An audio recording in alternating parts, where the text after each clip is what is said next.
We all want to eat healthier, and one way to do that is to cook without using meat. It's not a new idea. Vegetarian cuisine's been around a long time. Our guest today is Yamuna Devi. She's the author of Yamuna's Table, a healthful vegetarian cuisine inspired by the flavors of India. Yamuna, welcome. Good morning, Rick.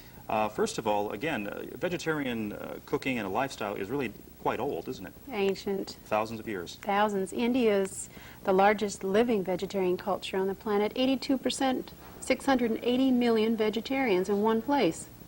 All meatless? All meat. And you've got some recipes in your book, but you've got a nice little snack here with pineapple. Yes, this was inspired by actually seeing mounds of freshly carved, fragrant pineapples in the market. And I took maple syrup, which is one of our favorite old sweeteners, and used that instead of a local Indian unrefined syrup, and came up with pineapples with mint, Malabar pepper, and fresh lime juice. Okay, how long does it take to prepare this? 5 minutes 5 or minutes, less. okay. If you get a pineapple that's already been cored at the market, it's 3 minutes to put together. All right. But just to explore flavors, we're going to really play on flavors. And these are peppercorns, different kinds of peppercorns. Perhaps you've only seen the black ones in the market. This is white pepper called muntak pepper.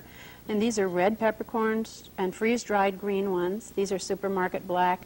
And if you can, from a specialty store, try Malabar that's recommended in the recipe. It's from India. It's one of the Cadillac or connoisseur peppercorns of the world. But you can use anything you want and toss a few peppercorns in a spice mill or a grinder. Give them a couple cracks. And you just chopped up some mint before that. Yeah, a little bit of mint. Okay. And throw that in your mill with a little bit of fresh lime juice.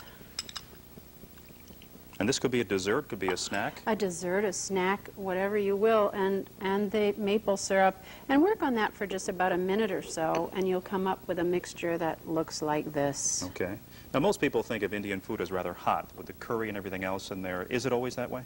Absolutely not. And especially in this book, I've played around with taking the simplest supermarket spices, the cilantro and fresh ginger and chilies and about 5 spices, and made this really accessible, light, healthy cuisine that it really is where flavor and good taste meets on the palate. Just is delicious and very appealing. To finish that off, just a little bit of chopped pistachio nuts and a grinding, one more of fresh pepper. Now, you've mixed a lot of sweet things and so-called sour things here, right? That's right. They juxtapose and they really complement. So something so simple can be so deep and rich in flavor. Now, would kids like this? I don't know why not.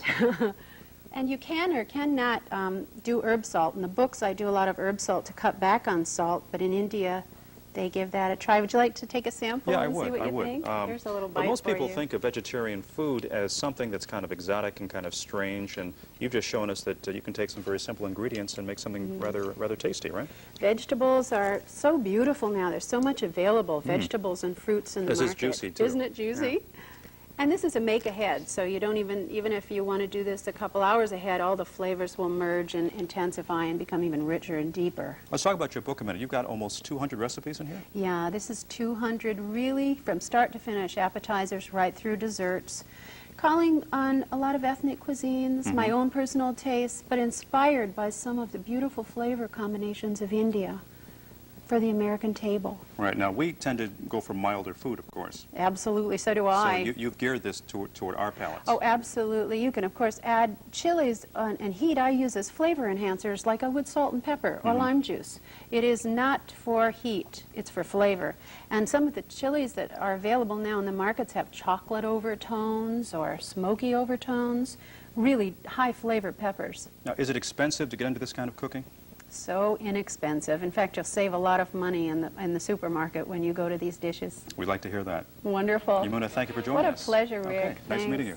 Okay, there's more Moose Center right after this.